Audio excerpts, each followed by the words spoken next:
Buenos días, hermanos. Es un gozo y un placer a poder adorar al Señor en este día junto a ustedes. Y pues gracias a Dios porque Él ha sido con nosotros día a día, a pesar de las pruebas, a pesar de las enfermedades y de muchos problemas. El Señor siempre se manifiesta a nuestro favor. Amén. Y vamos a adorar al Señor.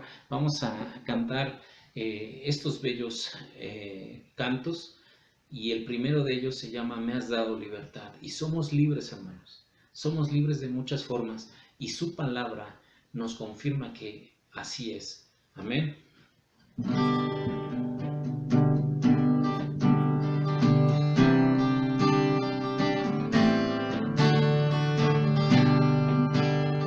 Yo quiero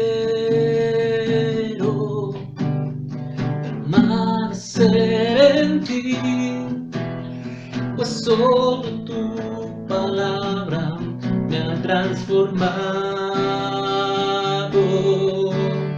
Señor Jesús, tú eres la verdad, y esa verdad me dio libertad por siempre. Me has dado libertad. Quiero adorar, no más esclavo del pecado. Me has dado libertad, me has dado libertad. Te quiero adorar, soy verdaderamente libre por tu palabra en mí, Jesús.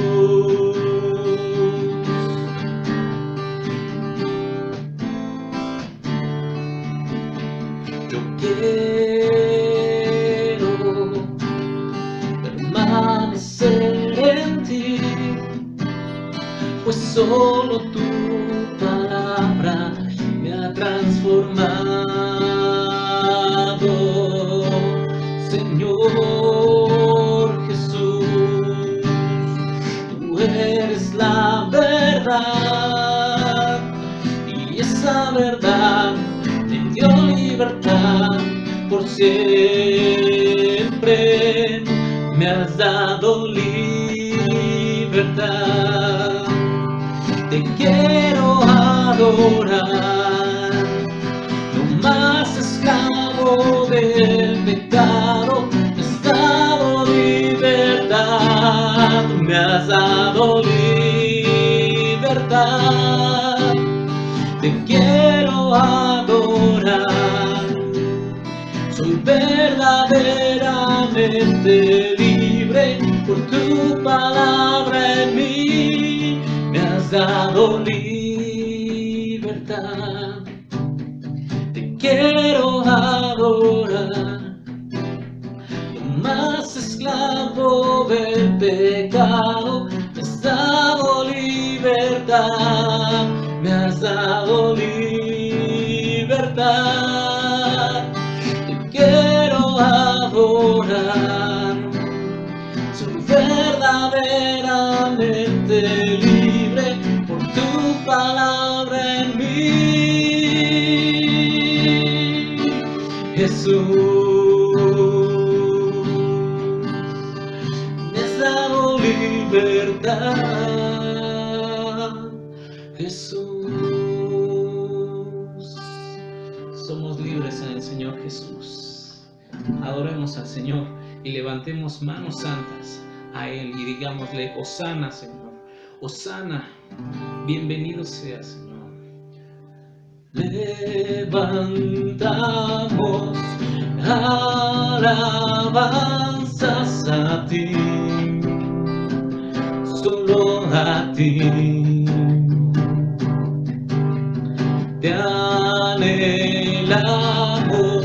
y esperamos en ti, solo en ti, porque al verte nos das fuerza para hoy. En tu presencia se dispersa el temor, libre soy.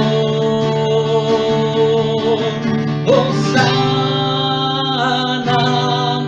Hosana, eres el Dios que salva, digno de alabanza. Hosana, Hosana, entre nosotros reina, te damos la bienvenida. Corazones transformados por ti, solo por ti. Vidas rotas, hechas nuevas en ti, solo en ti, porque al verte nos das fuerza para hoy. En tu presencia se dispersa el temor, libre soy. Hosana, Hosana, eres el Dios que salva, digno de alabanza.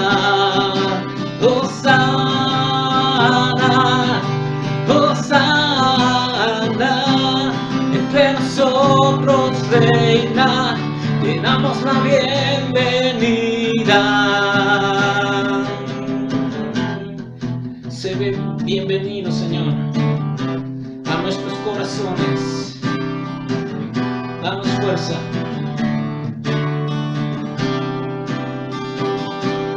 Porque al verte nos das fuerza para hoy. En tu presencia se dispersa el temor. Porque al verte nos das fuerza para hoy.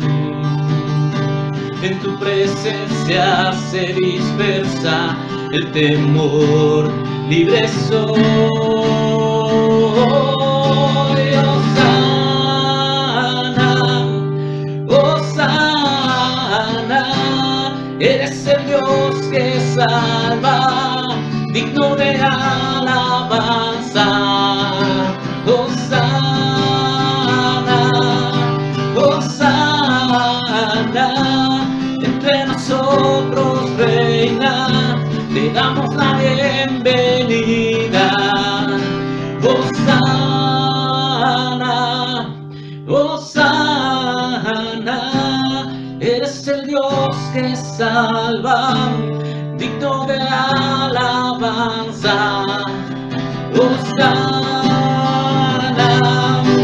Hosana, entre nosotros reina, te damos la bienvenida.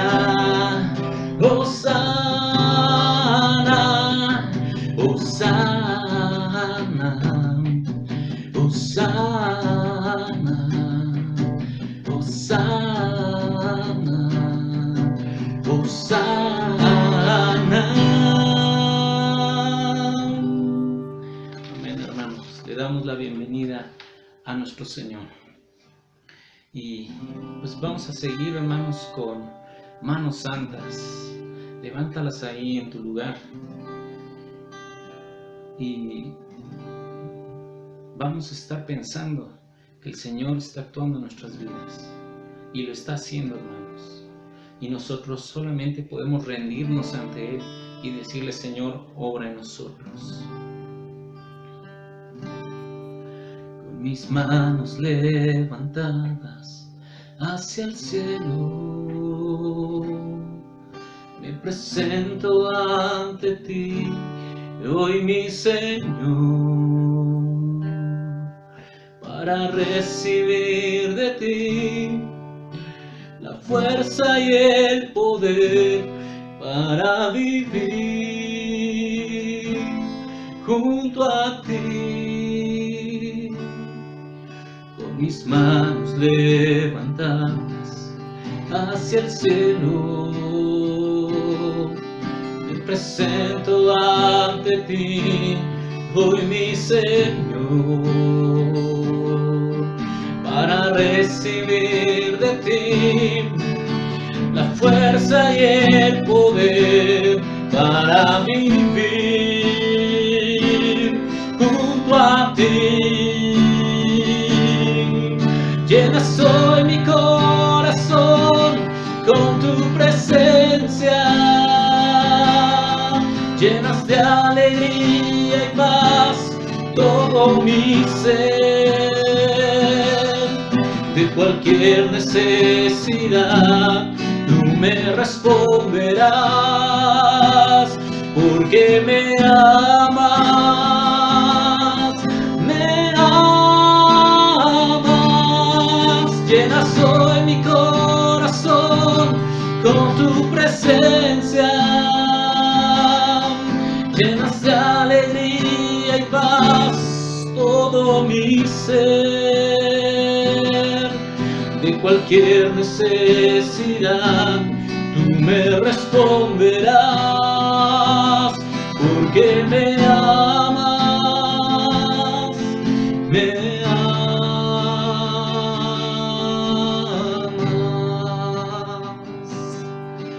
Nos amas, Señor, y respondes a nuestro favor. Con mis manos levantadas hacia el cielo, me presento ante ti, hoy mi Señor, para recibir de ti la fuerza y el poder para vivir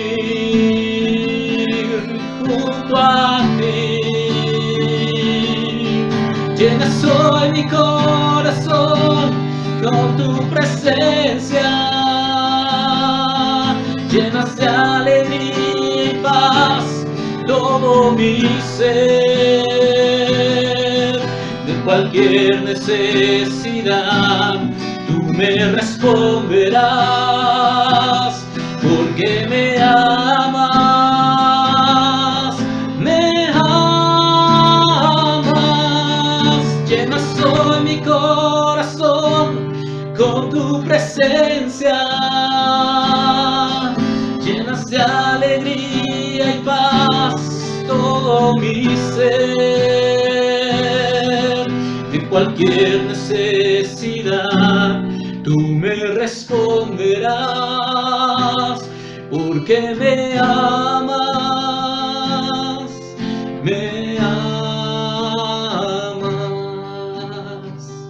Diga al Señor: llenas hoy mi corazón con tu presencia, llenas hoy mi corazón con tu presencia, llenas de alegría y paz todo mi ser. De cualquier necesidad tú me responderás, porque me amas, me amas. Llenas hoy mi corazón con tu presencia, llenas de alegría y paz todo mi ser. De cualquier necesidad tú me responderás, porque me amas, me amas.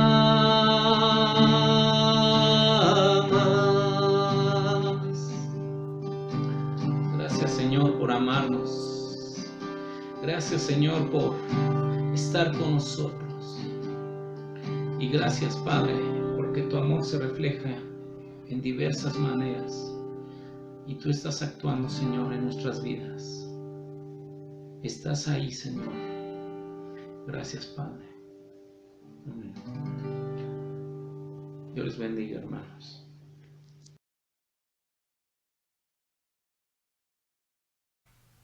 Saludos, mis hermanos. Hoy estaremos viendo el capítulo 3 del libro de Jonás. Y vamos a ver que por fin Jonás ha llegado a Nínive. Pero para poder lograrlo, tuvo que ser forzado por el Señor.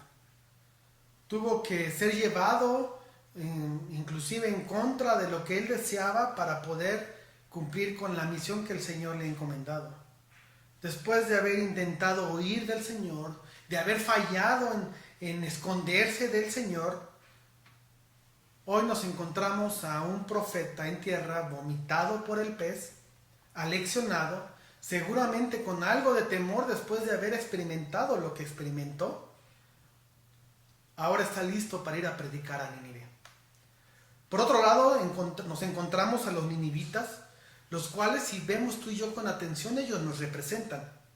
Antes de que el Señor llegara a nuestra vida, como nosotros, así ellos, son considerados enemigos de Dios. Tú y yo así éramos considerados.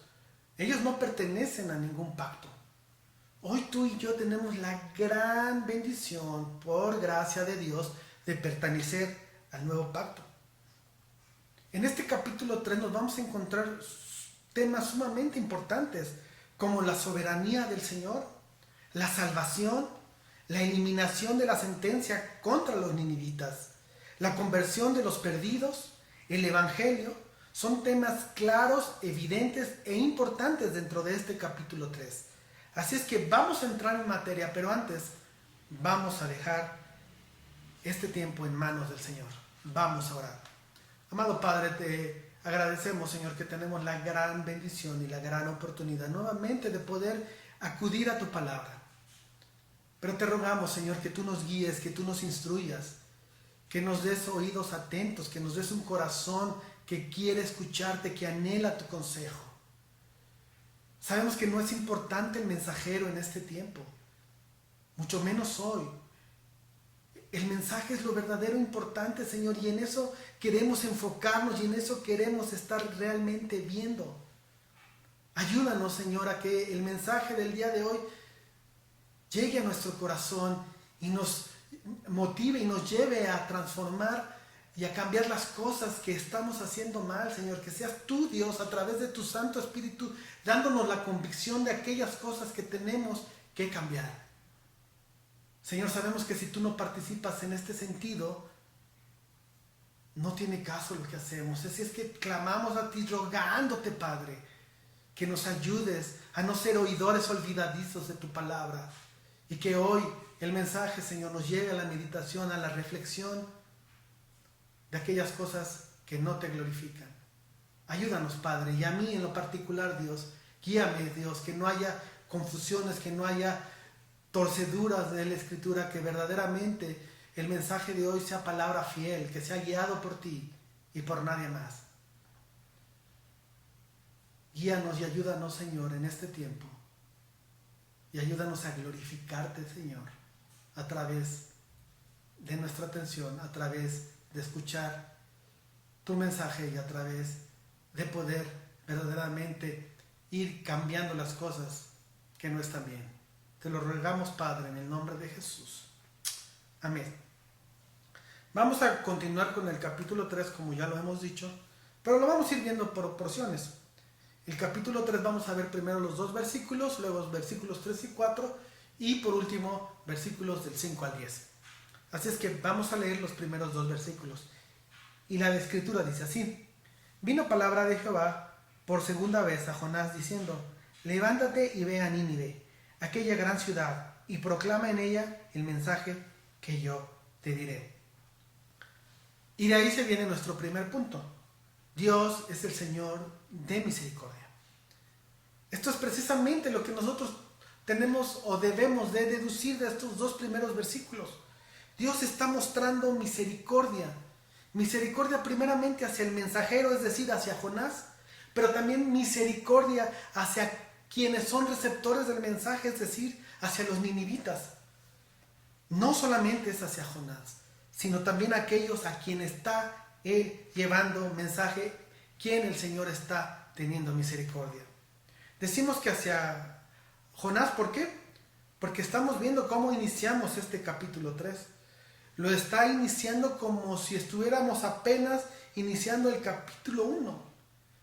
Como si estuviéramos iniciando nuevamente el libro. Las mismas palabras del Señor hacia Jonás en el capítulo 1 están siendo en el capítulo 3. Ve y predica arrepentimiento a Nínive. Pareciera esto un déjà vu, que estamos iniciando otra vez el libro. En realidad no lo es. Solo que Dios está llevando a Jonás hacia el propósito que él desea, que es ayudar a los de Nínive. Pero no solo eso. Dios también está ayudando y está trabajando en Jonás. Y esto lo vemos claramente porque si nosotros vemos cuál es la instrucción del Señor hacia Jonás, no es una instrucción en la cual nosotros podamos ver reclamo. No es una instrucción donde nosotros podamos ver al Señor molesto, lleno de enojo porque su siervo le está desobedeciendo, porque su siervo aún quiere huir de él. Todo lo contrario. Estamos viendo a un Señor lleno de amor y de paciencia, dando una nueva oportunidad hacia Jonás. Pero tengamos mucho cuidado en esta parte, porque precisamente no es la idea que nosotros tenemos que deducir de esta porción de la Escritura.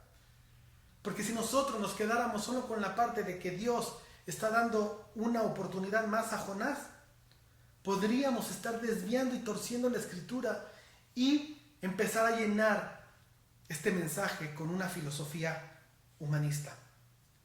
Y pudiéramos terminar diciendo: hermano, Dios confía en ti, así que tú debes de confiar en Dios. Podríamos decir: ánimo, Dios cree en ti, así es que tú ahora cree en Dios. Hermano, Dios es un Dios de segundas, de terceras, de cuartas y de miles de oportunidades. Aunque si seamos honestos, si bien esto es cierto, eso no es el enfoque que nosotros debemos de tener. Porque entonces pensemos un poco. ¿Qué pasaría con Jonás si Dios solamente estuviera dándole o quisiera darnos y darle a Jonás múltiples oportunidades? O podríamos estar cometiendo el error de enfatizar una gran mentira. ¿Y cuál es? Dios confía en el hombre. En realidad no es así. Y pensemos un poco en Jonás. En el capítulo 4, ¿qué estaría pasando con Jonás? ¿Estaría nuevamente en el mar? Esa sería la realidad. Analicemos un poco. Capítulo 1. La instrucción de Dios hacia Jonás es: ve a Nínive. Capítulo 2. Jonás es echado al mar. Capítulo 3. Nuevamente la instrucción del Señor: Jonás, ve a Nínive. ¿Qué nos tocaría en el capítulo 4? Jonás nuevamente es echado al mar. Y así sería cíclicamente. Si Dios solamente se dedicara a darnos nuevas oportunidades, Jonás estaría cometiendo el mismo error una y otra vez. El Señor tendría que estarle rescatando de todas sus equivocaciones. Las mismas veces que él se equivoca, el Señor le tendría que estar rescatando y ayudando. Así nos pasa a veces a nosotros. ¿Cuántas veces nos hemos equivocado con la misma situación? ¿Cuántas veces hemos cometido el mismo error? ¿Cuántas veces el Señor nos ha tenido que perdonar las mismas veces que nos hemos equivocado? Por ello, tú y yo debemos de tener muy claro: el Señor no confía en el ser humano. No confía en Jonás, no confía en nosotros. Porque si así fuera, entonces la misión de ir a predicar a Nínive sencillamente no se hubiera realizado, al menos por Jonás. ¿Por qué? Porque ya lo hemos dicho, caería una y otra vez en el mismo error, como tú y yo hemos caído en diferentes ocasiones en el mismo pecado, en el mismo error. Por este mismo motivo, Dios ha dejado al hombre fuera de su propia salvación. Porque si del hombre dependiera, sencillamente la salvación estaría totalmente hecha a un lado, tirada por la borda. Porque tú y yo estaríamos equivocándonos y estaríamos echando a perder la salvación una y otra vez con todos los errores que cometemos. Por eso Dios ha decidido rescatarnos sin que ningún ser humano tenga que intervenir. Dios, en su soberanía, nos ha rescatado y nos ha llevado al mismo tiempo a cumplir con su propósito. Por ello decimos que somos salvos por gracia. Así lo enseña la Escritura. Somos salvos por medio de la fe. Esto es un regalo de Dios. No participamos de obras que originen nuestra salvación para que nadie se gloríe. Porque el gloriarnos termina siendo un pecado. Y por ese pecado, sencillamente la salvación no se culminaría. Así que vemos claramente que el mensaje en Jonás no es un mensaje con una filosofía humanista, porque el humanismo termina mostrándonos un falso evangelio. Este tipo de predicaciones humanistas están mucho más cerca de lo que tú y yo podemos creer. Realmente están cerca mucho más de lo que pensamos. Ya que el humanismo es un pensamiento, es una filosofía muy sutil y realmente termina siendo grato para nuestros oídos. ¿Por qué? Porque ésta nos presenta a un Cristo bueno y complaciente. Y quizá pudiéramos decir, pues yo no lo veo tan malo. No hay tanto de malo en ello. Y ese es el problema. Porque primeramente sí sabemos que el Señor es bueno, de eso no hay duda. Pero no es complaciente. No está para complacernos. Así que el humanismo nos termina dando la idea de que Cristo viene y nos rescata para eliminar nuestras necesidades. Por lo tanto, complacernos en aquello que tú y yo padecemos. Ejemplo, si pudiéramos juntar a toda la iglesia universal de Cristo, a todos los cristianos del mundo, pudiéramos hacer una gran cola y formarlos. Y a cada uno de ellos pasábamos preguntándole, ¿por qué estás formado? ¿Cuántos crees que estarían respondiendo? Estoy formado porque tengo problemas en mi matrimonio. Estoy formado porque necesito que el Señor me ayude en mi trabajo. Estoy formado porque tengo problemas con mis padres o con mis familiares. ¿Cuántos otros responderían? Estoy formado porque estoy enfermo, tengo una grave enfermedad. O porque tengo a un ser querido muy cercano a mí que está muy enfermo y necesito que el Señor me ayude. Otros, ¿qué tanto respondería? Estoy formado porque tengo graves problemas económicos. ¿Cuántos responderían? Estoy formado porque no tengo trabajo y necesito que el Señor me ayude a encontrarlo. Y ese es el problema de las enseñanzas con filosofías humanistas, que enseñan que el Señor está para eliminar nuestras necesidades. Aún esa necesidad que tú y yo teníamos de salvación, Él está para dárnosla. Y si nosotros pudiéramos encasillar este tipo de pensamientos, este tipo de filosofías en una frase o en un eslogan, podríamos decir, hermano, Dios tiene siempre para ti un milagro. Pero sencillamente jamás nos enseñan sobre arrepentimiento. Recordemos las palabras del Señor en el Evangelio de Juan, en el capítulo 6, versículos 26 y 27. El Señor dice así: respondió Jesús y les dijo, de cierto os digo, que me buscáis no porque habéis visto las señales, sino porque comisteis el pan y os saciasteis. Y trabajad no por la comida que perece, sino por la comida que a vida eterna permanece, el cual el Hijo del Hombre os dará, porque a este señaló Dios el Padre. Es decir, Cristo les está diciendo, ustedes están conmigo no porque estén viendo aquí al Mesías, no porque estén viendo a Dios encarnado, sino están conmigo por lo que les doy, porque les doy de comer. Este tipo de filosofías nos llevan a sentir de repente compasión por el Señor. Cuando nosotros en Semana Santa, normalmente todas las iglesias cristianas tratan de alguna manera de representar el sacrificio del Señor Jesucristo. Y cuando nosotros estamos viendo este tipo de imágenes, en nuestro corazón termina el sentimiento de Mira, pobre Jesús, qué maltratado fue. Ay, mira cuánto está sangrando, cómo sufrió. Y pudiéramos llegar a experimentar compasión por él. Pero hermano, lo que nosotros tenemos que sentir cuando vemos ese tipo de imágenes es vergüenza de nosotros mismos. Porque esa es la consecuencia de nuestro pecado. El Señor no está necesitando de misericordia, no necesita de mi compasión, sino más bien yo necesito de su misericordia, yo necesito de su compasión. Cuando nosotros vemos este tipo de representaciones o de imágenes que intentan recordarnos su crucifixión, yo no puedo sentir compasión por Jesús, sino vergüenza. Todo eso sucedió por mi pecado y esto me debe de llevar a experimentar un arrepentimiento genuino.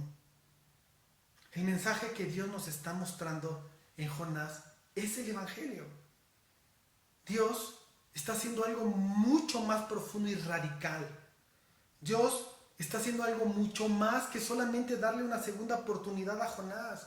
Y así lo está haciendo contigo y conmigo.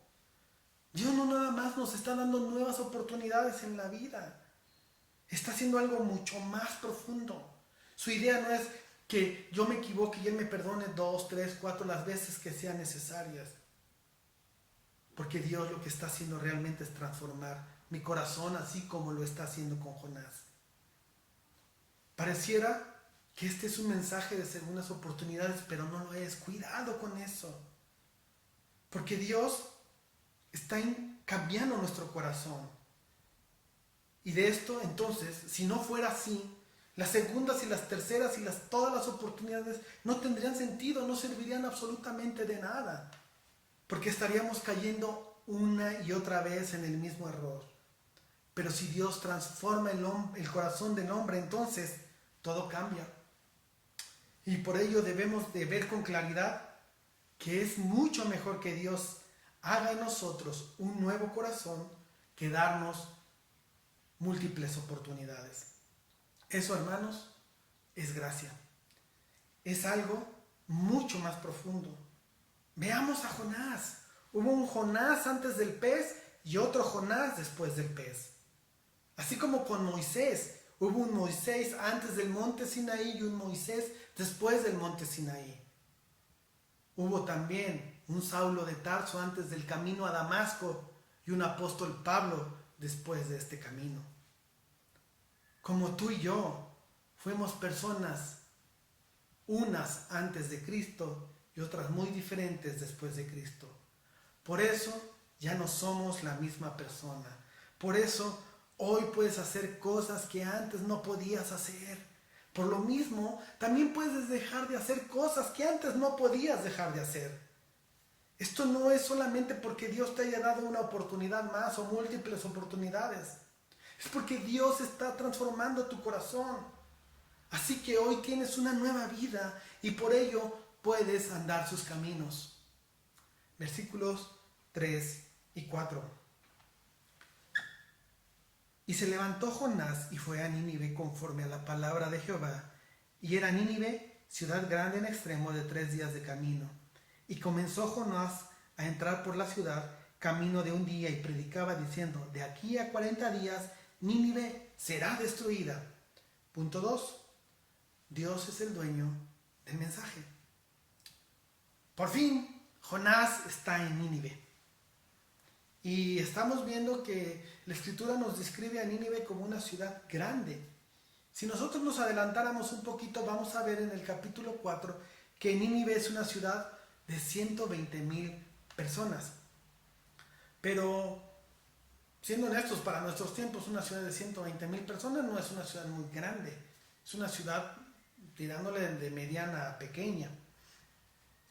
Sin embargo, en ese tiempo se considera una ciudad grande por ese número de habitantes. Nínive es una ciudad que hoy en día puedes visitar. La encontramos en Irak, en la ciudad de Mosul. Antes, esta ciudad pertenecía a Siria. Era una ciudad amurallada, sus murallas eran enormes, eran de 35 metros de altura. Hubo un tiempo que se pensaba que Nínive no existía, por eso el libro de Jonás de repente ha sido tan cuestionado. Sin embargo, en los años 1800, la ciudad de Nínive fue encontrada bajo la tierra. Así es que hoy puedes visitar esta ciudad junto con sus 100 kilómetros de perímetro que precisamente corresponden a 3 días de camino, tal y como lo describe la Biblia.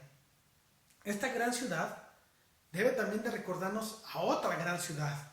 Recordemos a la ciudad de Jericó, que también tenía unas grandes murallas.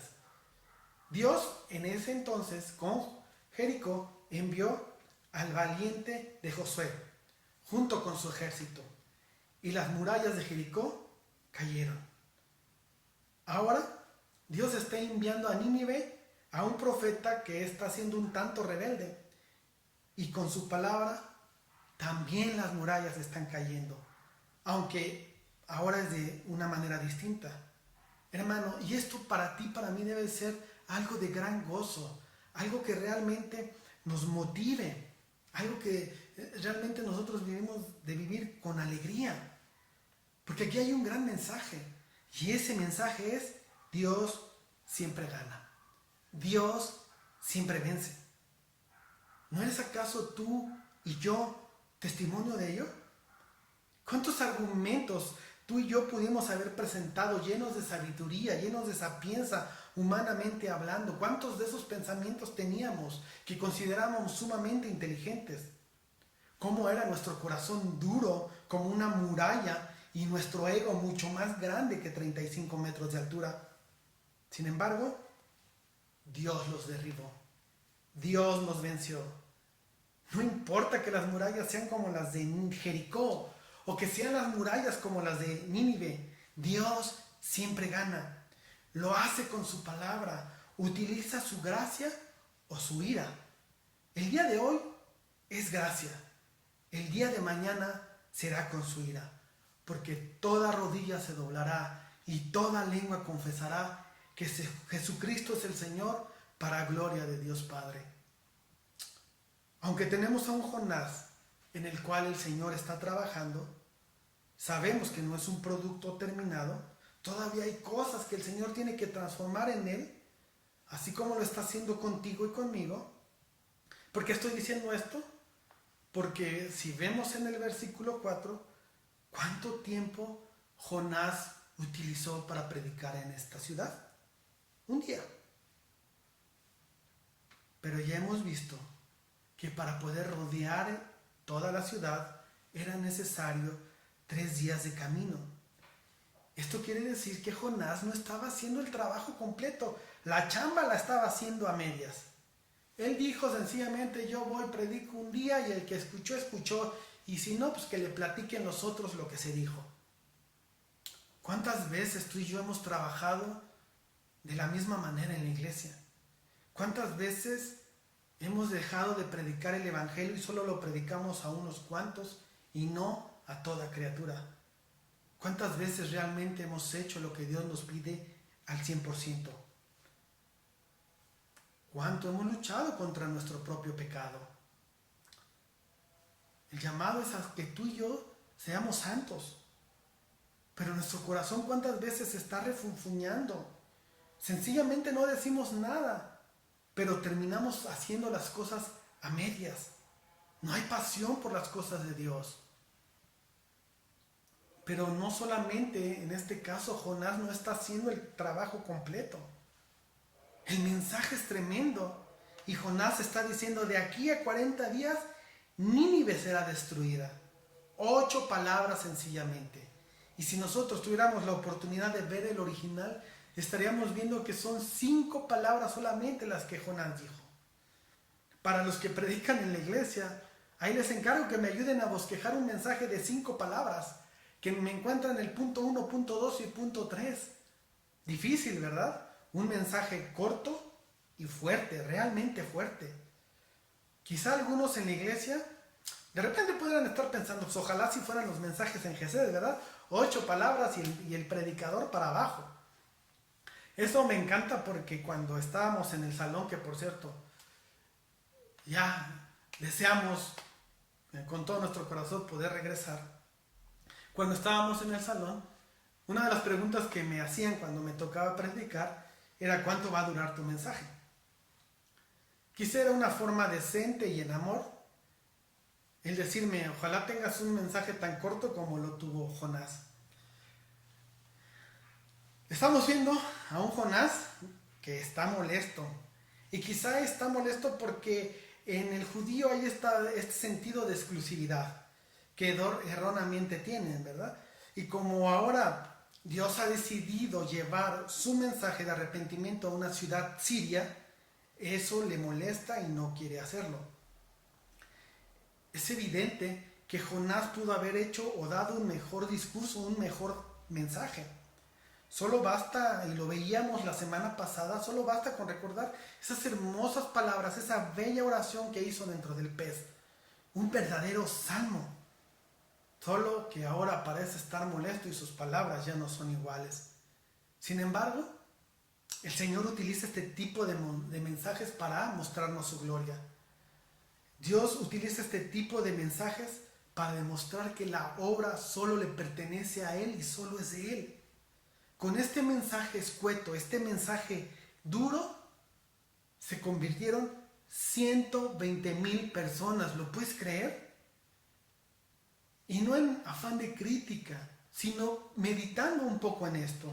Pensemos en un mensaje que la misma Escritura nos enseña, en un mensaje humanamente inteligente, con elocuencia, bien presentado. Pensemos en el mensaje que el apóstol Pablo le dio al rey Agripa en Hechos 26. Pablo tenía una excelente teología, era elocuente en su forma de hablar, era inteligente. Sin embargo, él le presenta el plan de salvación y no pudo convertir a una sola persona. Lo más que dijo el rey Agripa fue, por poco me convences, pero no lo convenció. Y ahí vemos la gran diferencia. Y esto es maravilloso, porque un sermón que pareciera desastroso como el que Jonás ha dado, Dios lo utiliza para convertir a toda una ciudad, porque la salvación solo pertenece al Señor. Y no nos confundamos, eso no quiere decir que tú y yo no nos debemos de esforzar por estudiar. Eso no significa que no debemos de prepararnos. Todo lo contrario, tenemos que prepararnos, tenemos que estudiar, tenemos que orar para que Dios nos dé la inteligencia, la sabiduría para poder presentar de la mejor manera su mensaje, el Evangelio, pero también para defender nuestra fe. Lo que esto significa es que nosotros no podemos confiar en nosotros mismos, porque nosotros solo somos instrumentos en la mano de un grandísimo Salvador. Nosotros no tenemos la capacidad de convertir absolutamente a nadie.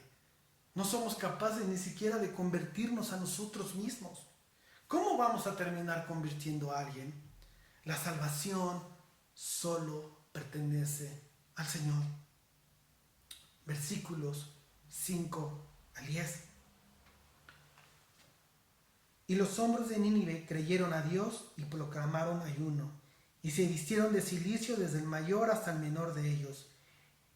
Y llegó la noticia hasta el rey de Nínive, y se levantó de su silla, se despojó de su vestido y se cubrió de cilicio, y se sentó sobre ceniza. E hizo proclamar y anunciar en Nínive, por mandato del rey y de sus grandes, diciendo: hombres y animales, bueyes y ovejas, no gusten cosa alguna, no se les dé alimento ni beban agua, sino cúbranse de cilicio hombres y animales, y clamen a Dios fuertemente, y conviértanse cada uno de su mal camino, de la rapiña que hay en sus manos. ¿Quién sabe si se volverá y se arrepentirá Dios, y se apartará del ardor de su ira, y no pereceremos? Y vio Dios lo que hicieron, que se convirtieron de su mal camino, y se arrepintió del mal que había dicho que les haría, y no lo hizo. Punto 3. Dios realiza conversiones auténticas y verdaderas. Y esto es lo que aquí nos está enseñando la Escritura. Aquí es lo que está pasando. Estamos ante una verdadera conversión. A todas luces, esto, hermanos, es un milagro. Quizá para muchos, el milagro de Jonás es lo que se vivió en el pez durante 3 días. Pero el verdadero milagro que Jonás nos está presentando es la conversión de 120,000 personas.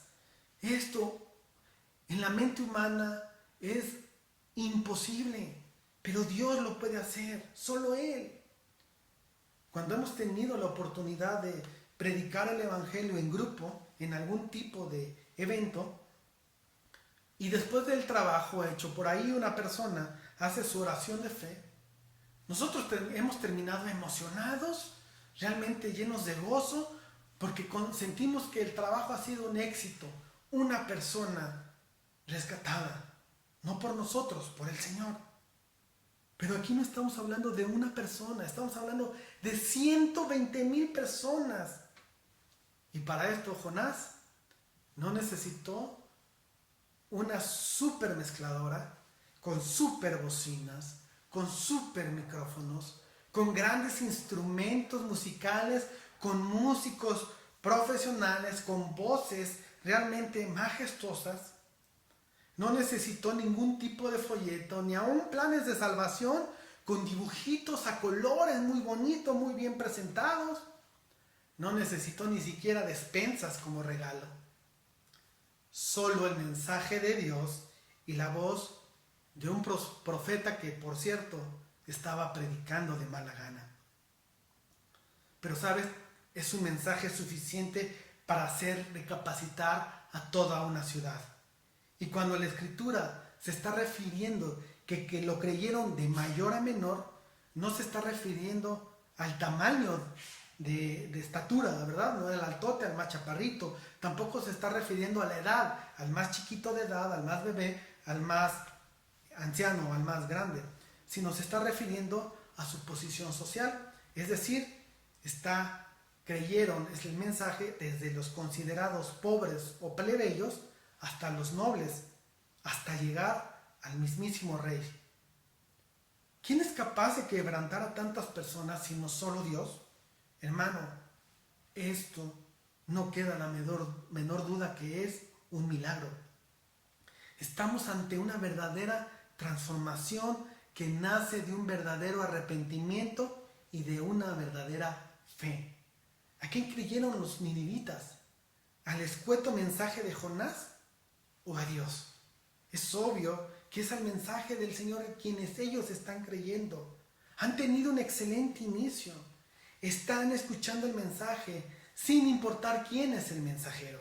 Están creyendo más en aquel a quien envía este mensajero. Ese tema es un tema muy grave hoy en día, porque por eso muchos creyentes se terminan o se están tambaleando en su fe, porque están viendo más a los mensajeros, están viendo más a los Jonás y no a quien está enviándoles. Hermano, tú y yo tenemos que ver al Señor y no a los mensajeros, no a los Jonás. Vamos a encontrar muchos defectos si nosotros vemos a los mensajeros. Vamos a encontrar no solo defectos, vamos a encontrar pecado. El resultado es que vamos a terminar viendo con desagrado a los mensajeros. Y vamos a terminar acumulando ese desagrado en nuestro corazón y vamos a estarlo externando y vamos a hacer de mucho tropiezo en la vida espiritual hacia muchos. Aquí no está sucediendo precisamente eso. Todos creen en el mensaje del Señor. Inclusive estamos viendo que el rey se quita su manto real, se viste de silicio y se sentó sobre ceniza. El vestirse de silicio significaba duelo o aflicción. Y esto era vestirse de un saco burdo, con un orificio para la cabeza y dos orificios para los brazos, muy grueso, hecho de pelo de cabra o de camello. Picaba mucho, era muy incómodo, por eso había que ponerse algo abajo de él. Y sobre esto se sentaban sobre ceniza, en algunos casos se ponían ceniza sobre la cabeza y sobre los hombros. Era por la aflicción que estaba haciéndole saber sobre su condición de pecado. El rey está clamando fuertemente al Señor, está humillándose, no está poniendo ningún tipo de pretexto debido a la condición de su puesto. Imagínate, el rey acostumbrado a que todo mundo se inclinara ante él, a tener siempre la última palabra, a que todo mundo le escuchara, a que todo mundo, aunque él no tuviera la razón, le fuera a pedir perdón. Él está haciendo todo a un lado y está humillándose ante Dios. Imagínate el ego que había en un rey. Él lo hace a un lado y se humilla ante el Señor. Por eso vemos una conversión real. Porque hay un auténtico arrepentimiento, una auténtica humillación delante de Dios, debido a que hubo un mensaje auténtico. Como ya dijimos, Jonás no predicó de lo mejor. Lo hizo inclusive de mala gana. Lo hizo de manera breve. Pero sabes, no hubo mentira en su mensaje. Porque el mensaje fue fiel, bastante claro a la palabra de Dios. En otras palabras, lo que Jonás les dijo, Dios está enojado con los pecadores y el día de juicio se acerca. Esto, hermanos, es para hacer temblar a cualquiera, pero principalmente a ti, amigo, que hoy estás sin Cristo. A veces, cuando nosotros presentamos el Evangelio, nos equivocamos. ¿Por qué? Porque lo queremos matizar y lo queremos presentar con cosas bonitas. Queremos decir solamente la parte agradable. En una ocasión, estando en un evento, en un campamento de niños, se preguntó, después de haber alabado, después de haber cantado, después de haber jugado, inclusive de haber comido, ¿cuántos quieren ser amigos de Jesús? Fue la pregunta. Obviamente todos los niños levantaron la mano y era un campamento de cientos de niños. El comentario, después de esa reunión, el comentario general fue: excelente trabajo, muchos niños convertidos. Pero honestamente, yo pensaba dentro de mí, ¿y el pecado cuándo fue expuesto? ¿Cuándo se habló de arrepentimiento? Porque aún los pequeños, si no hay convicción de pecado, no hay arrepentimiento, ¿verdad? Si yo no estoy convencido de que he fallado, de que he pecado, ¿de qué me tengo que arrepentir? Y así es como se comienza el camino hacia la felicidad. Se comienza con lágrimas, como lo hacen los de Nínive. Solo basta con recordar las bienaventuranzas, no tiene mucho que lo vimos. Recordemos cuál es la primera bienaventuranza. Bienaventurados los que lloran. El camino a la bienaventuranza, el camino hacia la felicidad, inicia con lágrimas. El rey está invitando a su pueblo, está invitando a los ninivitas a un cambio radical en sus vidas. Les está invitando a: dejemos el mal camino y cambiemos. Ese es el llamado. Dios nos está diciendo que nos va a destruir. ¿Queremos que eso cambie? Cambiemos nosotros. Están desesperados buscando la gracia de Dios. Resulta muy interesante, porque el rey no solamente está llamando a vestirse de cilicio y a dejar de comer, al ayuno, a los hombres, a los seres humanos, también lo está haciendo con los animales. ¿Por qué? Yo no sé si en alguna vez hayas tenido la oportunidad de pasar o de estar en algún lugar que por alguna circunstancia, a veces por una dieta, por una enfermedad o por diferentes circunstancias, que pongan a los animales en ayuno. A mí sí me ha tocado. Y créeme que cuando un animal ya lleva algún tiempo sin comer y sienten la presencia de alguien cerca, se manifiestan. Inmediatamente se manifiestan. Tratan de emitir sonidos, tratan de llorar, en fin, hacen cualquier tipo de ruido como manifestándose: no he comido, tengo hambre. Y si por ahí hay cerdos, créeme que el chillido de los cerdos es estruendoso. Y recordemos que aquí si había cerdos, seguramente porque estamos en una ciudad siria, no en una ciudad judía. Imagínate el estruendo de toda una ciudad completa, con toda su gente vestida de cilicio, sentada sobre ceniza. Los animales haciendo todo tipo de ruidos, manifestándose que tienen hambre, que no han comido. Seguramente eso era estruendoso. Era algo que seguramente se escuchaba a kilómetros de la ciudad. ¡Qué cuadro tan tremendo! Nínive en un llanto debido a que han sido avisados de su mala condición ante Dios y ellos lo han entendido. ¿Has clamado alguna vez de esta manera, hermano?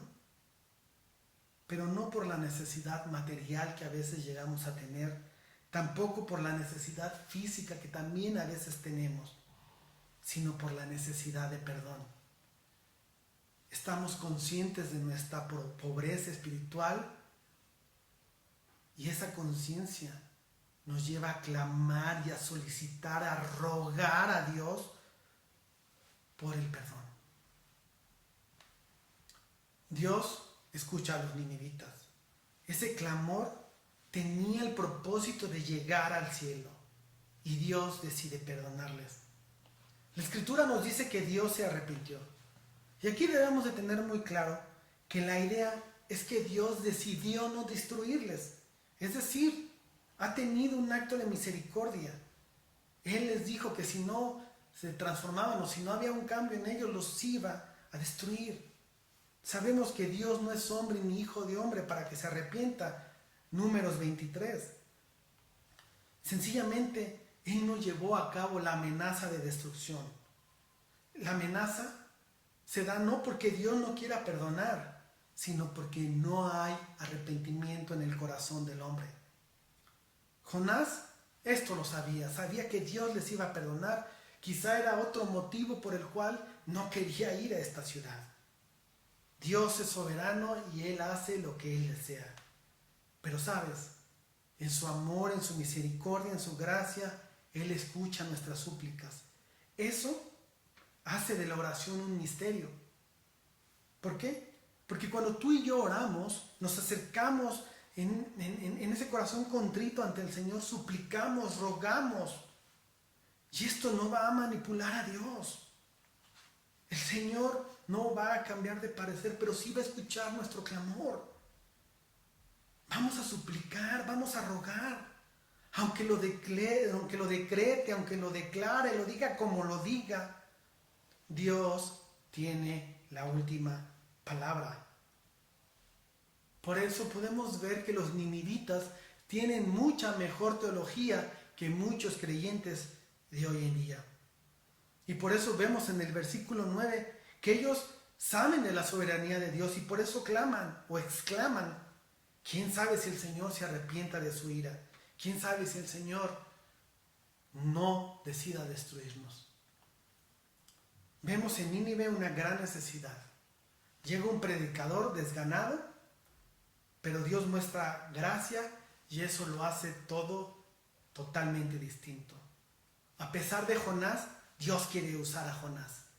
De la misma manera, a pesar de ti, de mí, Dios ha decidido y quiere usarnos. Dios ha decidido salvar a Nínive, pero no solo eso, Dios ha decidido salvar a Nínive a través de Jonás, usando a Jonás y a nadie más, solo a Jonás.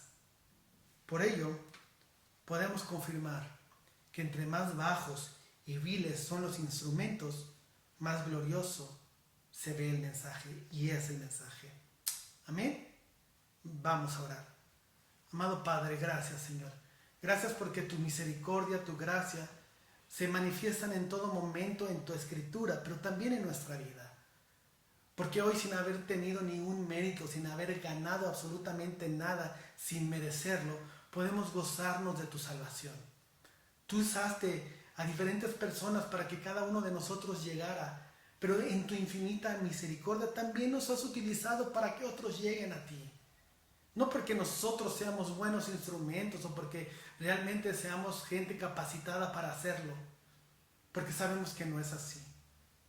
Sin embargo, tú te has manifestado en poder y gloria al utilizarnos a pesar de todas nuestras carencias, de todas nuestras limitaciones.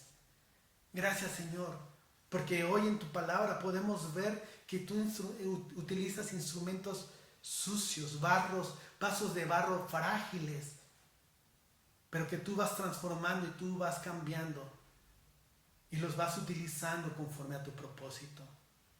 Gracias, Señor, porque podemos ver en este mensaje tu amor, tu misericordia, tu salvación, tu poder, tu gracia, lo maravilloso que eres. Alabado sea, Señor. Ayúdanos a ser sensibles, a escuchar, pero también a experimentar el arrepentimiento cada vez que nos equivocamos. Y cuando nosotros llevemos el Evangelio, no solamente hablemos las cosas bonitas, sino también hablemos del arrepentimiento para poder llegar verdaderamente a un conocimiento de lo que tú eres y de lo profundo que es nuestro problema al estar lejos de ti, al estar sin Cristo. Gracias porque nosotros hemos sido exentos de ello, no por pago, no por mérito, sino porque tu misericordia, tu bondad y tu gracia, tu amor nos ha alcanzado, porque nosotros no lo merecemos, no hay un mérito en nosotros, pero tú nos lo has dado por lo maravilloso que eres. Alabado sea, Señor, en el bendito nombre de Jesús. Amén. Dios te bendice, mi hermano.